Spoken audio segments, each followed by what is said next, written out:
varias tecnologías que se llaman verdes, pero que son verdes en el corto plazo. Hay análisis muy, muy interesantes de los paneles solares que argumentan que en el largo plazo son más dañinos para el medio ambiente que, por ejemplo, algunas centrales nucleares, por supuesto, e incluso de gas.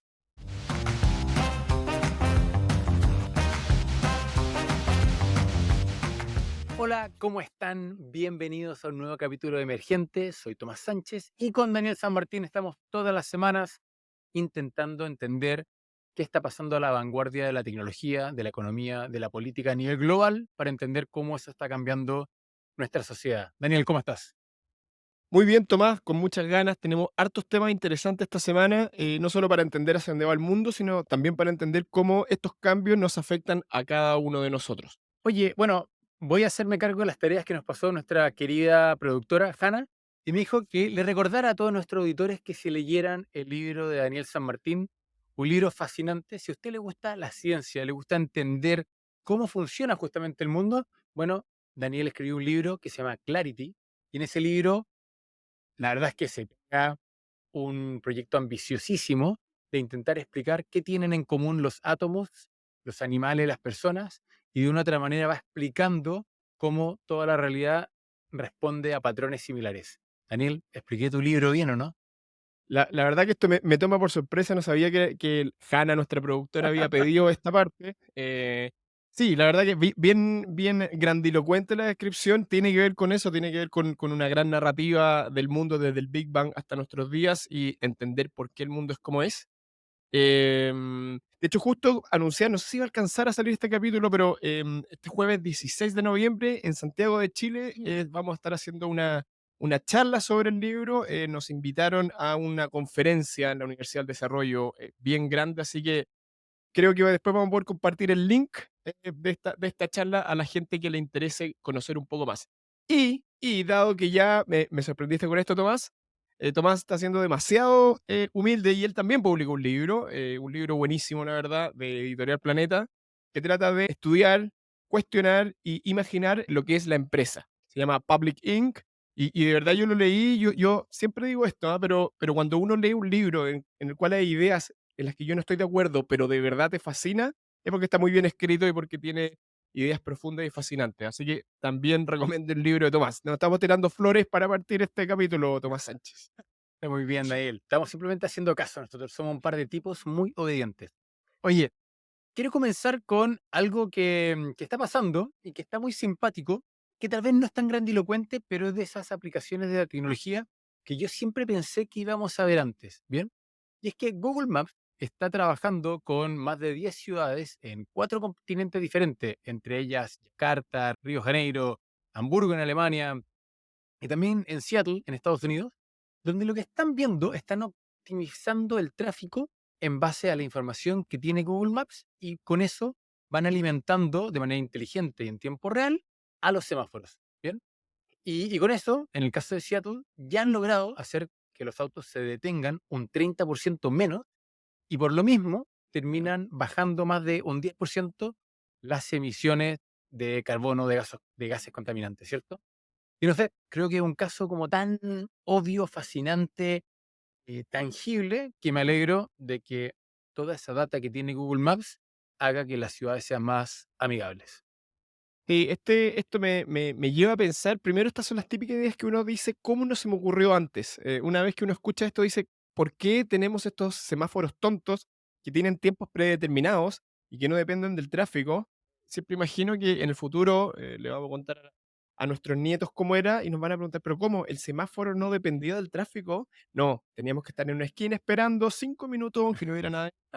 Entonces, era algo que tenía que venir. Y la segunda reflexión que tengo al respecto es que este es un caso muy claro de cómo vemos cómo la tecnología efectivamente genera un impacto positivo en el día a día, palpable y claro a los seres humanos. Bajar un 30% los tiempos de espera, un 10% las emisiones.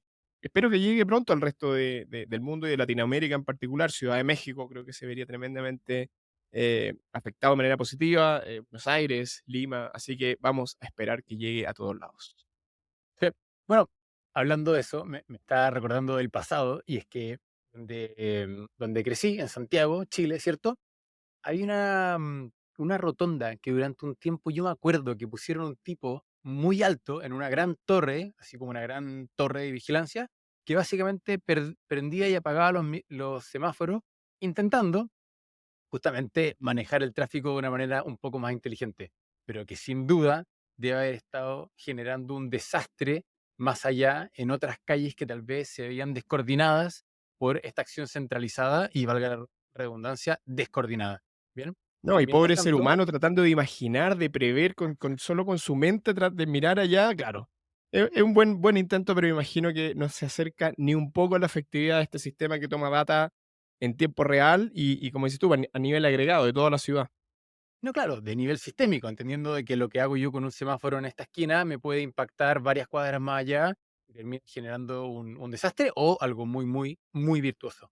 Yo quiero esta semana hacer algo ligeramente distinto, porque siempre damos noticias, eventos que van ocurriendo, pero esta semana yo me tomé una libertad y yo quiero recomendar un libro.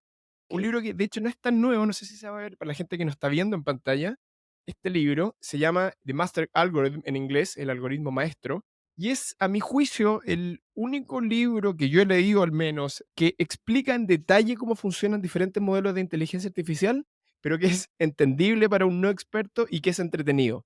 Hay muchos libros de AI que hablan de cómo impactan los negocios, de los riesgos, del futuro, desde el punto de vista de filosofía, Nick Bostrom, Kurzweil, etcétera. Pero hay pocos libros que te explican en detalle cómo funciona por dentro los diferentes modelos, y este libro lo hace y lo hace de manera amena y de una manera que uno de verdad puede ir entendiendo los diferentes argumentos. Así que está muy bueno, lo recomiendo. Pero va a entender, Daniel, ¿tengo que saber programar para leerme el libro o no? En absoluto. Es un libro que está escrito de verdad para cualquier persona que no tenga ni el más mínimo conocimiento de ciencias de la computación. Tienen que ser mentes curiosas que aguanten 300 páginas hablando de modelos de Machine Learning. Pero básicamente el libro lo que cuenta son las diferentes aproximaciones. De hecho, no es un libro tan nuevo, pero no importa porque va a los fundamentos, a los principios fundamentales de las diferentes aproximaciones para lograr el algoritmo que finalmente sea capaz de aprender cualquier cosa. Entonces, está bastante bueno. De hecho, una anécdota, salió hace un par de años que le tomaron una foto al presidente de China, a Xi Jinping, y en la foto él llevaba este libro, o sea, el libro que él tiene de cabecera para entender la inteligencia artificial, y por lo tanto me imagino que hay un equipo bastante competente alrededor de él pasándole material, y por lo tanto tienen que haber estimado que era un libro adecuado para entender en profundidad los modelos de inteligencia artificial para personas no expertas. Es una tremenda publicidad esa, decir de que Xi Jinping, el presidente de China, se leyó este libro y es un libro occidental escrito por un portugués, entiendo, ¿no? Daniel me contaba ayer, ¿cómo? Sí, el autor. Recuérdanos el nombre y el autor, cosa que todos vayan a comprarlo. Sí, solo para aclarar, no tiene nada que ver, es un consejo completamente genuino, digamos, no tiene nada que ver con nada que ver con nuestra editorial. El autor se llama Pedro Domingos, es un científico portugués, pero que ya muy temprano en su carrera se fue a Estados Unidos, hoy día trabaja en la Universidad de Washington, bastante destacado como académico y logró de alguna manera traducir a los seres humanos la salsa secreta de cómo se están desarrollando estos grandes modelos de aprendizaje eh, de máquina.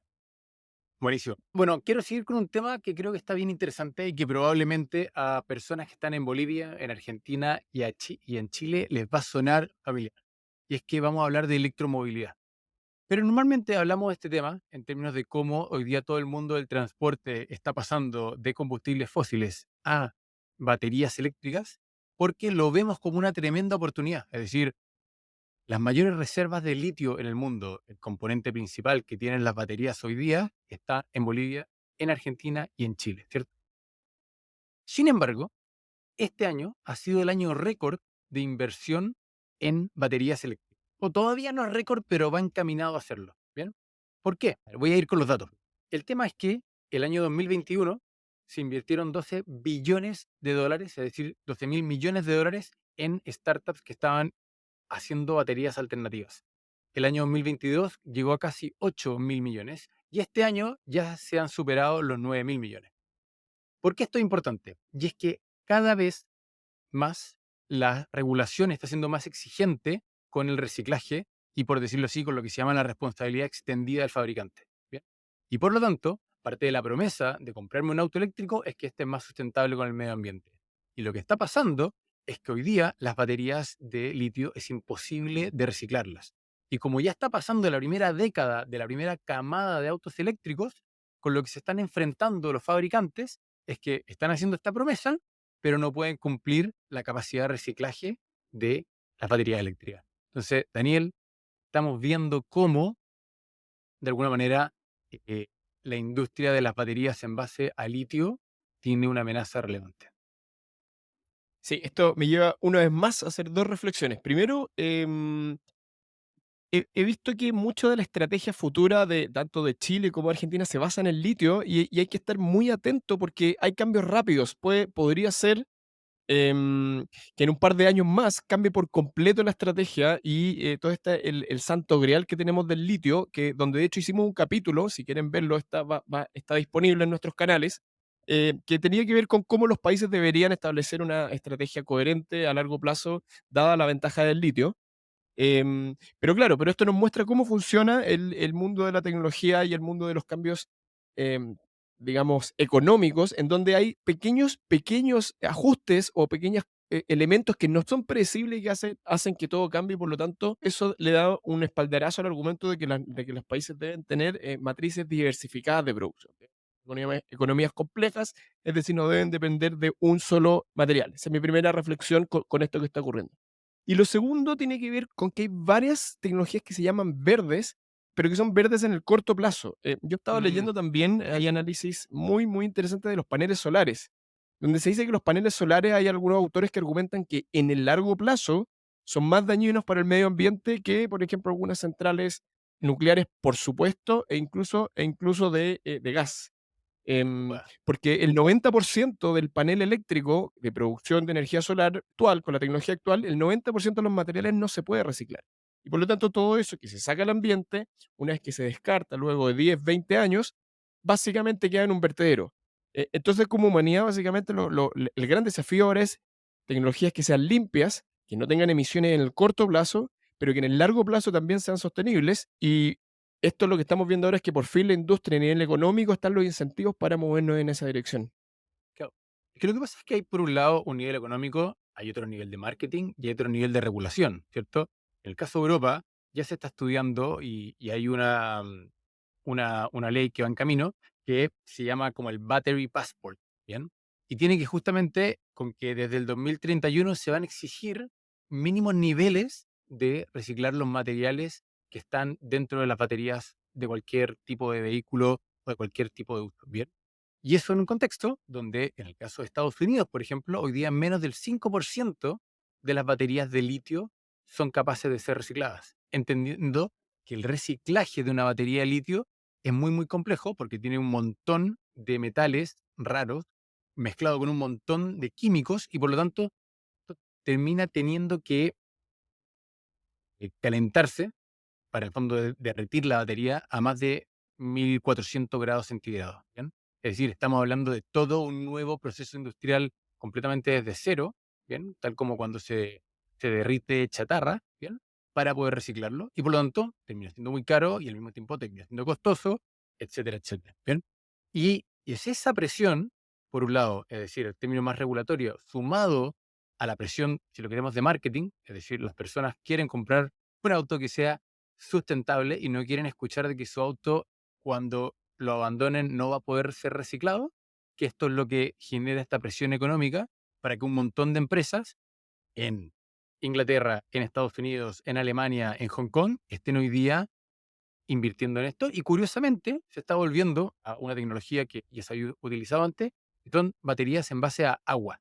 Bien, hay también otras en base a sodio, pero hay ahí un empuje importante para encontrar tecnologías alternativas a las baterías de litio, no las mejores noticias para varios de los países andinos, pero bueno, eso es lo que le está dando el mundo forma hoy, Daniel. Acá lo que tratamos de hacer en este podcast es tratar de dar miradas o insights un poco diferentes, cosas que uno no pueda necesariamente googlear o preguntarle a ChatGPT.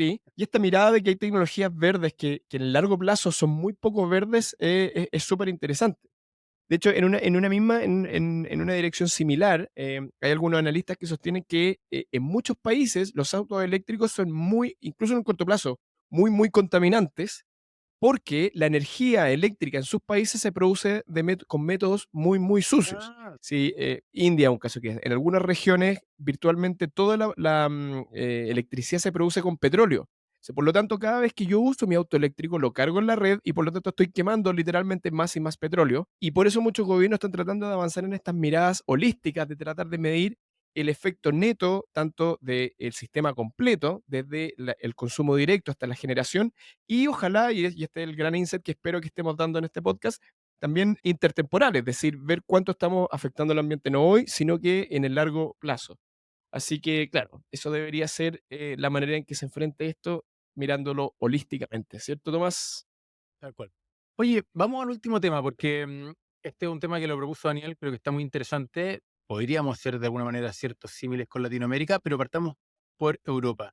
La Unión Europea ya lleva varias décadas, o una historia bastante más larga cuando entendemos sus orígenes, después de la Segunda Guerra Mundial, pero hoy día está en unas conversaciones muy interesantes, Daniel. ¿Por qué no nos cuentas un poquito más? La verdad que me llama la atención que esto no haya salido más en la prensa. La verdad que Europa podría dar un paso histórico. Estamos viendo cómo la historia se desenvuelve frente a nosotros. Em, Hay un grupo de parlamentarios del Parlamento Europeo. Recordemos que Europa tiene, y Tomás, por favor, deténme para ir explicando cada paso de la manera lo más claro posible, que no nos apuremos de más. Europa tiene un parlamento que está a nivel del continente completo, es decir, a un nivel superior de los parlamentos de cada uno de los países. Y en general es poco el poder que tiene este Parlamento. No son muchos los temas donde efectivamente la Unión Europea pueda determinar leyes o determinar políticas que los estados nacionales estén obligados a adoptar.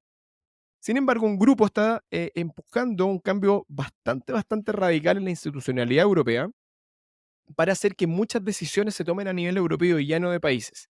Entonces, se presentó una propuesta de cambios bien radicales que voy a proceder a explicar, y ya la próxima semana, entre el 20 y el 23, se discute en el Parlamento para luego ser ratificado en diciembre por la Comisión Europea, y si eso ocurre, Europa pasaría a un modelo casi, o no sé si casi, pero bastante cercano al federalismo americano. Es que yo creo que eso es lo importante, ¿eh? Y me gustaría como plantearlo de esa forma para que todo el mundo lo pueda entender bien. Ya lo que se está hablando es que Europa pase formalmente a ser una especie de federación, por lo tanto cada uno de los países sería un estado, pero que por lo tanto estarían juntos con una serie de leyes. Hoy día eh, diríamos que la Unión Europea va camino hacia allá, pero como bien puede explicar Daniel, tiene una serie de instituciones que los unen, pero no de esa manera para poder considerarse un país. Y por lo tanto, bueno, es un tema de mucho debate. De hecho, es parte de las razones por las cuales Inglaterra decidió salirse de la Unión Europea, ¿no? Sí. Entonces, voy a tratar de ser lo más claro y lo más breve para explicar las propuestas, los cambios que habrían en la Unión Europea. El primero tiene que ver con un organismo que se llama la Comisión Europea. Y hoy día la idea es que sea, de cierta manera, el gobierno, el ejecutivo a nivel europeo, pero la verdad que es muy poco democrático. Primero, porque está compuesto por 27 miembros, que cada uno de ellos designado por cada uno de los países, de los gobiernos de cada uno de los países de la Unión Europea, y entre ellos eligen al presidente de esta Comisión Europea, que es lo que vemos, hay una representante Y que va rotando cada y seis que, meses, ¿cierto? y que va rotando. En la nueva propuesta, la idea es que este organismo pase a llamarse el Ejecutivo, literalmente, el Ejecutivo Europeo, un gobierno europeo, con un presidente que sería designado o propuesto por el Parlamento, que recordemos que el Parlamento sí es democráticamente elegido, sus miembros, y este presidente elegiría a sus ministros, armaría un equipo con la intención o con el espíritu de que sea diverso tanto en términos de perfiles como de países, pero básicamente sería este presidente quien armaría o presidenta quien armaría este equipo, pasando a un modelo ya casi de gobierno a nivel europeo. No, El segundo, sí. no, dale, dale. Perdón. Después, a nivel del Parlamento, el Parlamento hoy día lo que puede hacer es proponer leyes, pero no tiene, por ejemplo, la potestad de nominar al presidente. En el nuevo modelo va a ser el Parlamento Europeo quien va a nominar a este presidente a nivel europeo. Va a tener la capacidad de remover personas del gobierno también, si es que lo estima conveniente, y tiene va a tener la capacidad de proponer nuevas leyes que sean implementables a nivel continental. Es decir, estamos hablando de que este nuevo, por decirlo así, sistema político de Europa va a consistir en buena medida en un ejecutivo, en un parlamento, pero bajo un sistema parlamentario que de hecho es el régimen predominante en Europa. Que, para quienes nos están escuchando, los sistemas parlamentarios no son las personas las quienes eligen al jefe de gobierno, muchas veces el llamado primer ministro, caso de Latinoamérica suele ser un presidente, sino que es el parlamento quien elige al líder de gobierno. Exactamente. Entonces pasamos a un modelo ya casi de gobierno a nivel europeo. Y el tercer cambio, y probablemente el cambio más importante, tiene que ver con el tercer gran organismo de la Unión Europea a nivel político, que es el Consejo de la Unión Europea, que es un grupo de representantes de cada uno de los países que votan en temas fundamentalmente de defensa, de política exterior, es decir, de relación con otras regiones del mundo, y de política fiscal. Ahora bien, el cambio más importante que se está proponiendo es a nivel del tercer organismo de la Unión Europea a nivel político, que es el Consejo de la Unión Europea. Recordemos que este es el consejo, perdón, el organismo que discute temas de defensa, de política de relaciones extranjeras con otras regiones del mundo y de política fiscal. Y esto es un organismo que es muy criticado hoy día porque tiene un sistema de votación con poder de veto. ¿Qué significa eso? Que si hay alguna propuesta de cambio en alguna de estas materias, basta con que un país se oponga para que la reforma no pueda ser llevada a cabo. Entonces, en el nuevo sistema, se está proponiendo que haya un sistema del 50%, es decir, con la mitad de los países más uno, con 14 países de los 26 que estén de acuerdo con algún cambio tanto en los frentes de defensa, de política exterior y de política fiscal, ya se van a poder hacer cambios, con lo cual se espera que la Unión Europea se vuelva un organismo mucho menos burocrático y mucho más capaz de realizar cambios a nivel continental. Justamente lo que describiste es que el Consejo, al estar a cargo de temas de defensa, de diplomacia o del Fondo Política Exterior y de temas fiscales, claro, es muy, muy prudente, es muy, muy conservador porque justamente estaban intentando esta unión que de alguna manera quería no molestar a nadie, quería ser muy precavida de que ni un país se viese obligado a seguir una política de defensa exterior o presupuestaria que fuese en contra de sus intenciones, de lo que querían los políticos del minuto del país.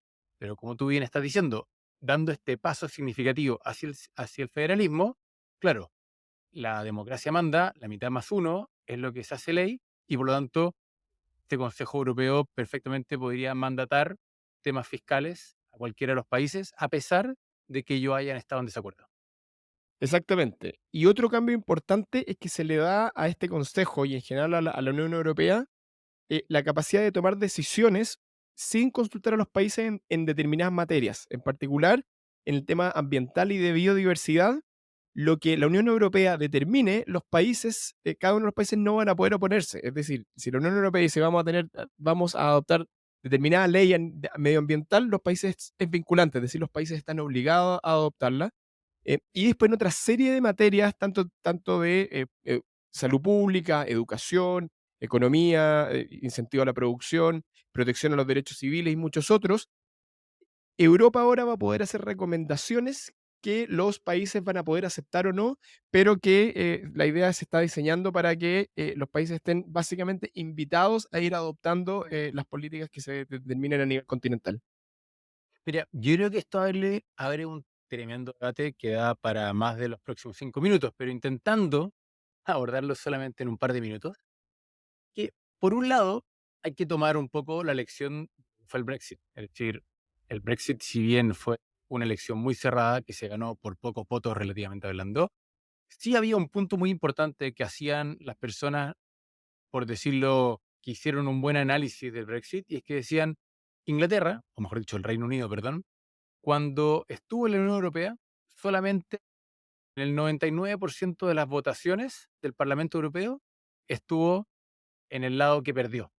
Es decir, le pasó de que en la historia de la Unión Europea, mientras Reino Unido fue parte de ella, se dio cuenta de que de alguna manera no comulgaba con las leyes que se estaban haciendo. Por eso tuvo la opción de salirse, ¿cierto?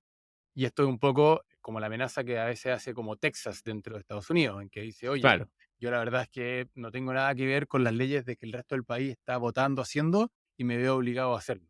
Y lo que pasa es que algunos países pueden tener la autonomía para ir y salirse al día siguiente, y en el caso de Inglaterra y el Reino Unido creo que tenían la gran gracia de que tenían su propia moneda, y al mismo tiempo, el ser una isla y hay temas culturales, hay una serie de factores que para Inglaterra era mucho más fácil salirse de la Unión Europea. A diferencia de que después de la crisis del 2008, cuando estaban entredichos si es que Grecia seguía en la Unión Europea o no, era infinitamente más complejo para Grecia salirse, desde no tener una moneda hasta estar conectado territorialmente, ¿cierto? Es decir, de nuevo, creo que es interesante primero desde ese punto de vista, en cuanto a capacidad de arrepentirse o no, a el ser sujeto de un ente supranacional al cual no estaba acostumbrado. Y por otro lado, no sé si la palabra es que ponen entredicho la democracia, pero también tenemos que recordar de que alrededor del año 2004-2005 hubo un proceso de intentar institucionalizar la Unión Europea con una constitución, que de hecho fue rechazada en varios de los países de la Unión Europea y por lo mismo finalmente no fue implementada. Es decir, a los ciudadanos de Europa ya les preguntaron una vez si querían ser un gran país y los ciudadanos dijeron que no. Y Sí. después de eso vino el Tratado de Lisboa, que de alguna manera fue un tratado que hizo la vista gorda a esta votación anterior y hizo un acuerdo para dar las bases, los fundamentos de la Unión Europea sin una votación democrática. No, y esto nos lleva a la reflexión de por qué está ocurriendo esto en este momento. En muchas encuestas a los europeos, a los ciudadanos europeos, ellos no, muchos no se sienten parte de una sola entidad, no tienen una identidad común. Y uno podría aventurar que la situación geopolítica global está empujando un poco en esta dirección. Estamos viviendo tiempos que son no precisamente pacíficos, al menos comparado con los últimos 30 años, y creo que muchos países de Europa se están viendo un poco forzados a establecer alianzas a nivel mucho más estructural con sus vecinos. Yo creo que muchos países que en un mundo un poco más, con menos peligros, no estarían haciendo este nivel de involucramiento. Polonia con Alemania, podemos Francia, también es difícil imaginar que si no hubiera un contexto, complejo a nivel internacional, geopolítico, estarían las condiciones para que los países buscaran esta alianza, en un nivel tan profundo. Sí, estoy de acuerdo, porque el caso es que creo que vale la pena entender de que Europa es un continente brutalmente diverso. Uno cuando mira Latinoamérica, de repente pensamos que somos diferentes, pero es que la verdad es que tenemos una deriva histórica muy similar, tenemos similares fechas de independencia, de desarrollo de la democracia, tenemos un mismo idioma, tenemos la misma religión, tenemos lazos, tenemos vínculos, tenemos una escena cultural muy similar. Bien, miramos el caso de Estados Unidos y es lo mismo. Pero cuando uno mira Europa, Europa la verdad es que son decenas de idiomas dentro de un mismo país. Muchas veces hay diferentes comunidades, hay ánimos independentistas, hay diferentes genealogías y diferentes lenguajes. Es realmente un enredo muy, muy, muy, muy particular y muy diverso. Y por eso es que a uno le extraña, o mejor dicho, no extraña, pero es interesante el que efectivamente Europa se haya transformado en un bastión con una cierta posición política y cultural que es capaz de ser distinguida del resto de Occidente, sin duda de Oriente, de Medio Oriente, de África, de Asia. ¿Bien? Generan una cierta identidad común, tienen un proyecto político y social que tiene una serie de características que son muy descriptibles, por decirlo así, la socialdemocracia y estados con buenos estados de bienestar y una tradición que se apega al liberalismo. Y eso, finalmente, como dice Daniel, creo que tiene un punto. Es decir, cuando tú ves ese proyecto político, cultural, social en peligro, porque te das cuenta que hay otras fuerzas que crecen en el mundo que de alguna manera están en desacuerdo con ese proyecto, todas las diferencias que pueden haber por tu diversidad se dejan de lado por un segundo y hay más ánimos de hacer un proyecto común. Dicho eso, sin duda queda mucha agua que tiene que pasar por debajo del puente, Daniel. Sí, y esto nos lleva a la pregunta dorada, a la pregunta que yo quiero hacerle a toda la gente que nos está viendo y escuchando, que tiene que ver con nosotros mismos, con los latinoamericanos. ¿Deberíamos hacer algo similar? ¿Deberíamos encaminarnos ya con decisión a conformar una unidad política común, todo Latinoamérica, todo Sudamérica? ¿Es algo posible? ¿Se puede hacer? ¿Se puede avanzar si ni siquiera hemos sido capaces de ponernos de acuerdo en las materias más fundamentales? Ni siquiera tenemos acuerdos de comercio a nivel que incluyen a todas las naciones de la región. Uno podría argumentar que es algo que no va a ocurrir. Hubo un intento muy, muy tibio hace algunos meses de hacer una moneda común. Se mencionó el sur, Brasil y Argentina, proyecto que a las pocas semanas ya se desechó, pero tal vez con el nuevo contexto, es este sueño de la Latinoamérica unida vuelve a tomar fuerza en un contexto donde ya tal vez no es opcional conformar grandes unidades políticas, grandes unidades tal vez de defensa. Dejo abierto el tema, dejo abierto a que que nos opinen la deseabilidad y la factibilidad de una unión latinoamericana o una unión sudamericana al menos, pero de verdad una pregunta que al menos para mí es fascinante y que impactaría directamente nuestras vidas. Bueno, como tú decías, para algunos puede ser un sueño, otros lo deben estar pensando como una pesadilla, pero sin duda hay grandes desafíos por delante. Daniel, creo que De acuerdo. estuvo entretenido el capítulo, tocamos una buena variedad de temas y a todos ustedes que nos están escuchando, nos están viendo, los dejamos completamente invitados a el próximo capítulo. Esto lo estamos haciendo semanalmente, pero por sobre todo, como ya decía Daniel, queremos escuchar sus comentarios, queremos tener su feedback y agradecemos mucho el que nos han dado hasta ahora. Invitarlos a suscribirse Daniel, también. Hagan clic en suscribirse porque para que estén atentos a cada vez que salgamos con temas y les podemos contar qué es lo que está ocurriendo, temas que generalmente no salen en los noticiarios. Así que eso, invitación total a suscribirse. un abrazo, que estén muy bien y que tengan una muy buena semana. Chao, chao, estimadas, estimados.